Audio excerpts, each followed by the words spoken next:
हरे कृष्णा। इंदिरा एकादशी, अश्विन मास की कृष्ण पक्ष की एकादशी। अश्विन मास कृष्ण पक्ष की एकादशी को इंदिरा एकादशी कहा जाता है। इस एकादशी के दिन शालिग्राम की पूजा कर व्रत किया जाता है।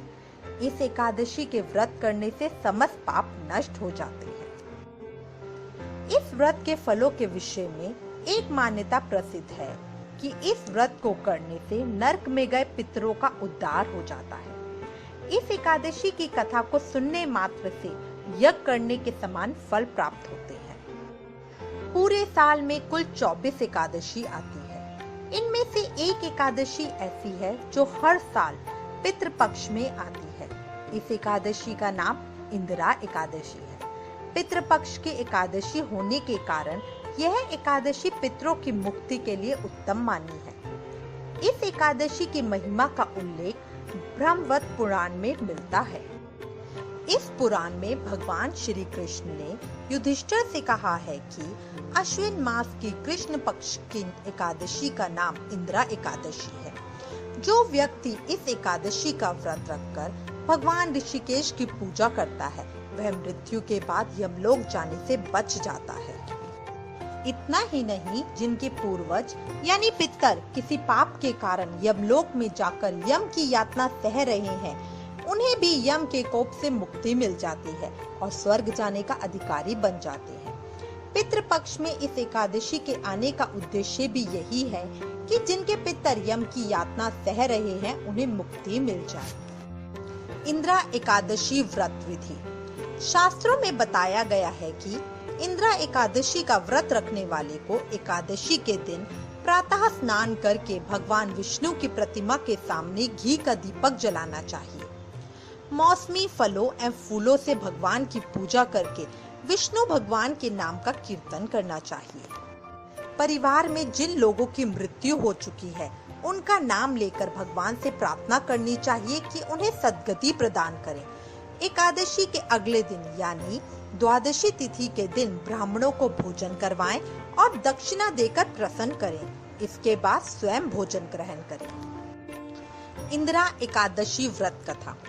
प्राचीन काल में सतयुग के समय में महिष्मती नाम की एक नगरी में इंद्रसेन नाम का एक प्रतापी राजा धर्म पूर्वक अपनी प्रजा का पालन करते हुए शासन करता था। वह राजा पुत्र, पौत्र और धन आदि से संपन्न और विष्णु भगवान का परम भक्त था।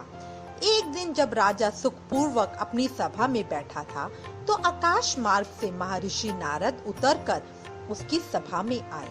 राजा उन्हें देखते ही हाथ जोड़कर खड़ा हो गया और विधि पूर्वक आसन व अर्घ्य दिया।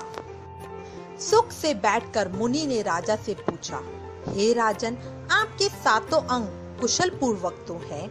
तुम्हारी बुद्धि धर्म में और तुम्हारा मन विष्णु भक्ति में तो रहता है।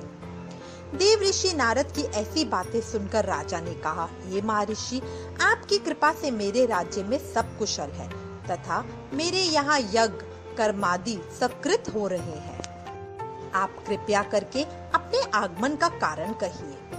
तब ऋषि कहने लगे, हे राजन, आप आश्चर्य देने वाले मेरे वचनों को सुनो। मैं एक समय ब्रह्मलोक से यमलोक को गया। वहाँ श्रद्धा पूर्वक यमराज से पूजित होकर मैंने धर्मशील और सत्यवान धर्मराज की प्रशंसा की। उसी यमराज की सभा में महान ज्ञानी और धर्मात्मा तुम्हारे पिता को एकादशी का व्रत भंग होने के कारण देखा। उन्होंने संदेश दिया है, सो मैं तुम्हें कहता हूँ। उन्होंने कहा है कि पूर्व जन्म में कोई विघ्न हो जाने के कारण मैं यमराज के निकट रह रहा हूँ। सो हे पुत्र, यदि तुम अश्विन कृष्ण इंदिरा एकादशी का व्रत मेरे निमित्त करो तो मुझे स्वर्ग की प्राप्ति हो सकती है।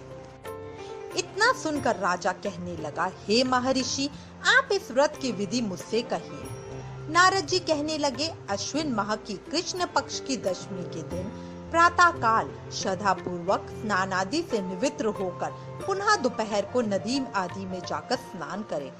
फिर श्रद्धा पूर्वक पितरों का श्राद्ध करें और एक बार भोजन करें। प्रातः काल होने पर एकादशी के दिन दातुन आदि करके स्नान करें। फिर व्रत के नियमों को भक्ति पूर्वक ग्रहण करता हूँ प्रतिज्ञा करें कि मैं आज संपूर्ण भोगों को त्याग कर निराहार एकादशी का व्रत करूंगा। फिर कहें, हे पुंडरीकाक्ष, मैं आपकी शरण हूँ, आप मेरी रक्षा कीजिए। इस प्रकार नियम पूर्वक शालिग्राम की मूर्ति के आगे विधि पूर्वक श्राद्ध करके योग्य ब्राह्मणों को फलाहार का भोजन कराएं और दक्षिणा दे। पितरों के श्राद्ध से जो बच जाए उसको सूंघ कर गौ को दे तथा धूप, दीप, गंध, पुष्प, नैवेद्य आदि सब सामग्री से ऋषिकेश भगवान का पूजन करें। रात में भगवान के निकट जागरण करें। इसके पश्चात द्वादशी के दिन प्रातःकाल होने पर भगवान का पूजन करके ब्राह्मणों को भोजन कराएं। भाई, बंधुओं, स्त्री और पुत्र सहित आप भी मौन होकर भोजन करें। नारद जी कहने लगे कि हे राजन, इस विधि से यदि तुम आलस्य रहित होकर इस एकादशी का व्रत करोगे तो तुम्हारे पिता अवश्य ही स्वर्गलोक को जाएंगे। इतना कह के नारद जी अंतर्ध्यान हो गए। नारद जी के कथनानुसार राजा द्वारा अपने बांधवों तथा दासों सहित व्रत करने से आकाश से पुष्प वर्षा हुई और उस राजा का पिता गरुड़ पर चढ़कर विष्णु लोक को गया। राजा इंद्रसेन भी एकादशी के व्रत के प्रभाव से निष्कंटक राज्य करके अंत में अपने पुत्र को सिंहासन पर बिठाकर स्वर्गलोक को गया। हे युधिष्ठिर, यह इंद्रा एकादशी के व्रत का महत्व मैंने तुमसे कहा। इसके पढ़ने और सुनने से मनुष्य सब पापों से छूट जाते हैं, सब प्रकार के भोगों को भोगकर बैकुंठ को प्राप्त होते हैं। इस एकादशी की कथा को सुनने मात्र से ही व्यक्ति के सब पाप नष्ट हो जाते हैं। हरे कृष्णा।